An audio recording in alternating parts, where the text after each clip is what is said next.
response to a question from an Indian journalist who asked Russia's Foreign Minister, Mr. Lavrov, when Russia may start negotiation with Ukraine, the Foreign Minister commented that the journalist should have prepared himself better for this conference. What he pointed out, let's take a listen.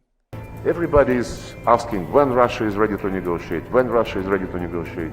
The West continuously is saying that it is not time to negotiate yet because Ukraine must win in the battlefield before any negotiations. And Zelensky himself, nobody calls on Zelensky asking him when he is going to negotiate, but you should have known, preparing for this topic at this meeting, that in September last year, Zelensky signed a decree making it a criminal offense to negotiate with Russia as long as Putin is president.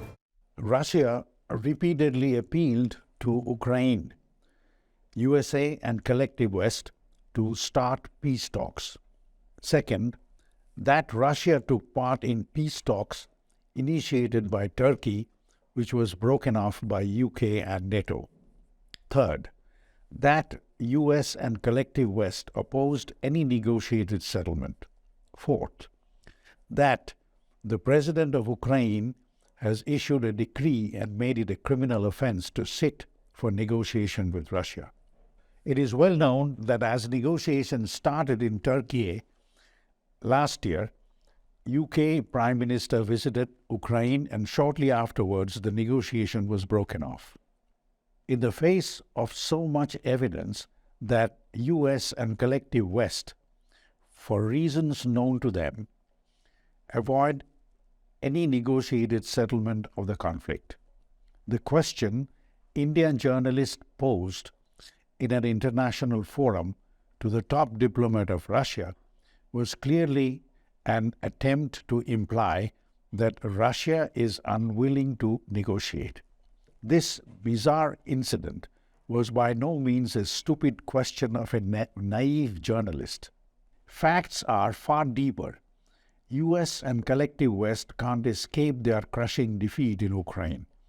Of the 260 international conflicts which USA and collective West have provoked since 1945 to promote profiteering of military-industrial complex, they, the West, have not won any of them, but inflicted serious economic loss and savage genocide on affected countries. In fact, they have faced humiliating defeat several times before the current defeat in Ukraine, as in Korea, Vietnam, Iraq, Syria, Libya, etc. Quality of human resource of the West is unfit for winning any military conflict. They realize fully well how the current defeat may seriously damage their already tarnished prestige and influence in the international political circle. In order to mitigate their forthcoming defeat, their only defense is media warfare with misinformation and disinformation, which they have been successfully using since the end of last World War in 1945. On the strength of collective West's well-planned media warfare, they command considerable respect and prestige among the naive grassroots population of the world. Now is the time when nations of BRICS and Eurasia, under the leadership of Russia and China, must mount a fierce counter-media offensive with facts and figures against USA and collective West. Masses at the grassroots level the world over, including people of USA and collective West, are holding their breath and waiting for a crushing defeat of the Western oligarchs, the merchants of death. The world is eagerly awaiting not necessarily military defeat of oligarchs, which is complete already, but their defeat in media warfare. Russia's military victory will not be complete without their victory in media warfare. theatrical performance of the Indian journalist was remarkable in its acting, planning, and stage management. Whichever media house that Indian journalist is affiliated to, he must have thoroughly planned and researched the questioning session, designed to conceal the diabolical game of US Western warmongering and project Russia as the aggressor. It is relevant to ask whether government of India exhibited any desire to discipline the journalist who attempted to project the Russian foreign minister as the devil and reflect US and collective West as the angel.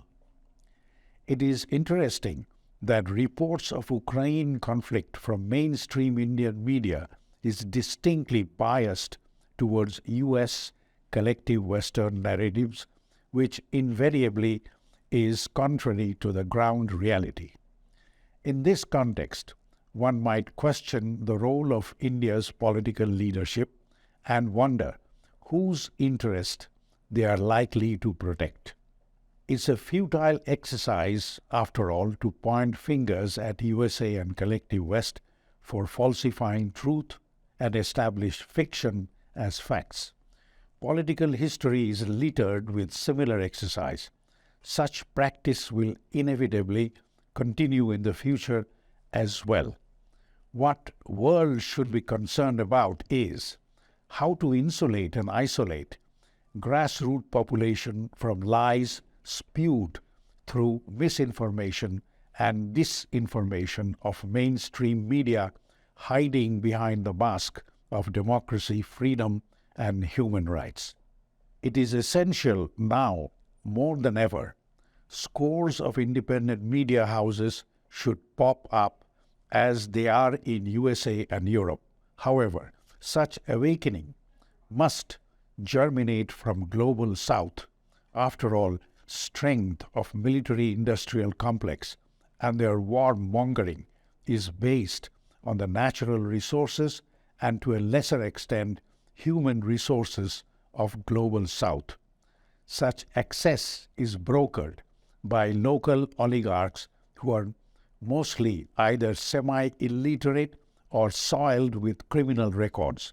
These are the so-called leaders of countries located in global South, heavily propped up by the West to safeguard one-way traffic of resources from South to North. World has seen the fate of Mossadegh of Iran, Patrice Lumumba of Congo, Kwame Nkrumah of Ghana, Allende of Chile. Each of these cases may elicit hysterical criticism of Anglo-American West and Saddam Hussein of Iraq more recently. Just to name a few, these blatant political interference are made possible because the people of affected countries are kept economically weak. Their human resources remain underdeveloped because of substandard schooling imported from the West and rudimentary healthcare system. They have not shown any encouraging sign of mobilizing their own strength to counter subjugation of West and their sponsored organizations, including UN, World Bank, IMF, to say nothing of their free press. Chronic underdevelopment of economy and human resources of global South is managed, supervised, and ensured by the initiatives and vigilance of NGOs, Western media, and church-controlled Western education system, liberally financed by Western oligarchs. These are conditions comparable to what existed in China during Opium War.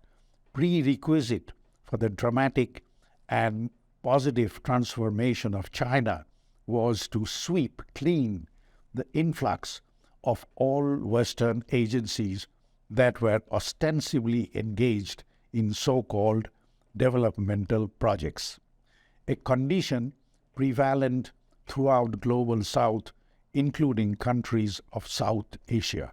It is hopeful that signs and symptoms are emerging where independent media are countering misinformation and disinformation of corporate media.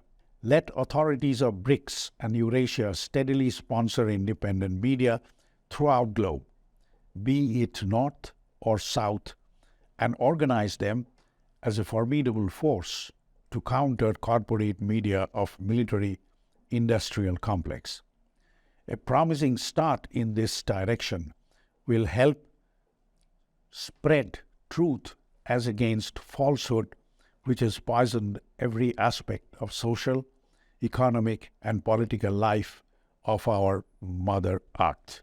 If you like what you see and hear, please subscribe and ring the bell.